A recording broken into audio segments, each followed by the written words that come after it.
Hare Krishna. Namaste. Chapter 5, entitled as Karma Sannyasa Yogam. Sloka 7. Yoga-yukto viśuddhātmā vijitātmā jitendriyaḥ sarva-bhūtātma-bhūtātmā kurvann lipyate. We have been spending quite a time on this line, on the sloka, specifically on this line, sarva-bhūtātma-bhūtātmā. The reason that we are discussing, so that we can have a clear understanding of what it means, since there are various interpretations, various ideas, various schools of thoughts around. So, just want to warn you all that we are not done yet with this line. We have more to discuss on this topic. So kindly maintain patience. Also, please do not feel overwhelmed or feel these are too much or too philosophical. The fact is that Bhagavad Gita is philosophical. It is not at all story based. So we all accepted that we want to learn Bhagavad Gita, and this is what we get. And more we hear, it helps us to understand the subject. Therefore we have to pass through certain slokas which has more to be shared, more to be discussed. So kindly pay attention and maybe hear few times the same sessions or session that is not clear, to grasp the message, the meaning, the differences, so that we can get the essence at the end.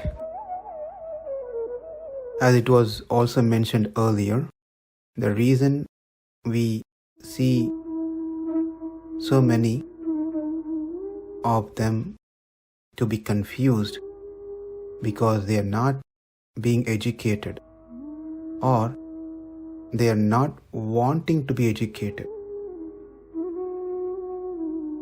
And it is only among the Hindus that the spiritual education is underestimated, not given importance. It's the last thing that one wants to learn or even encourage their children. Of course, there are exceptions, but we consider as mass, there are not many are showing interest in this subject. So, kindly take up this as a serious education. Hearing this regularly, even if it is difficult, hear it regularly, make it in practice, so that the subject is clear, and which will help us appreciate Bhagavad Gita more. And our doubts will be cleared. We've been carrying so many doubts in our mind for years, or we may be following some wrong teachings and ideas, considering them to be the facts. All those things will be clear. Therefore, Bhagavad Gita is so very important. It gives all this, it gives all the answers to everything, if we learn and hear from the right parampara. Now in the last session, we touched on orthodox and heterodox. Before we proceed with the heterodox, say few are Charvaka, Buddhism, Jainism, let us focus on orthodox more. So let's first understand what is philosophy and what is religion. What are the difference between philosophy and religion?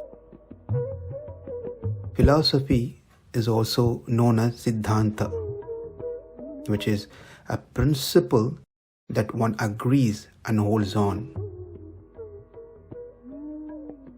Example, Advaita, which is non-dualism, Dvaita, which is dualism, Suddha Advaita, purified monism, Suddha Dvaita, purified dualism, Vishishta Advaita, attributed oneness, Dvaita Advaita, monism and dualism, Achinta Bheda Bheda, inconceivable oneness and differences, and there are many different philosophies are there.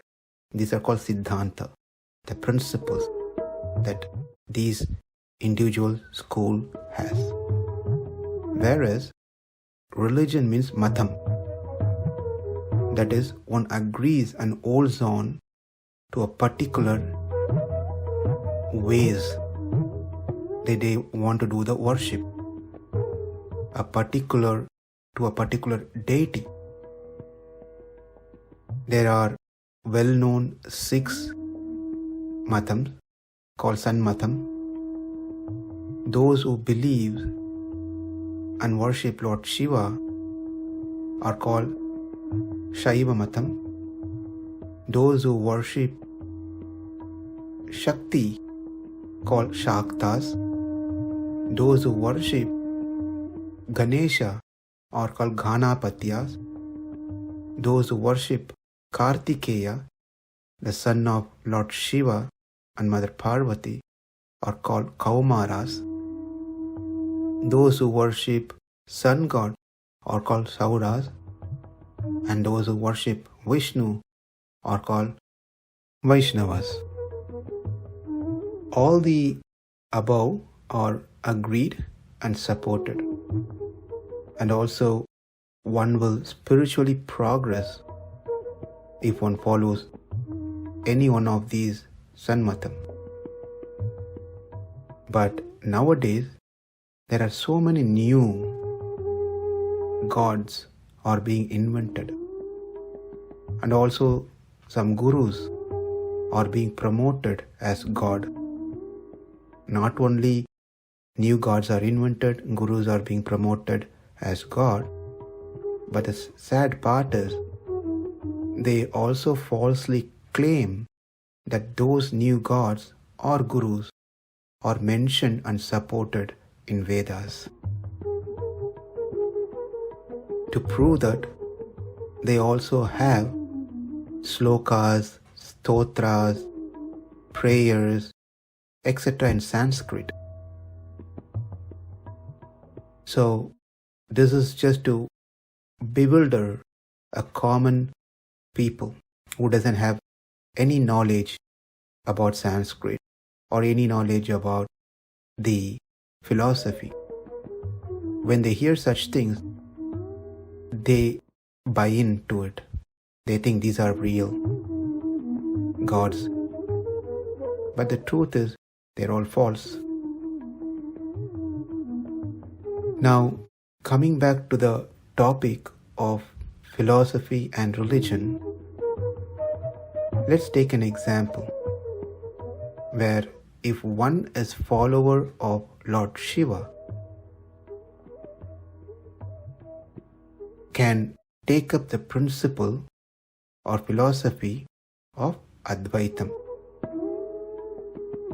or one who is follower of Lord Shiva can take up the philosophy or siddhantam of Vishishta Advaitam or Dvaitam, etc. Namaste, Hare Krishna.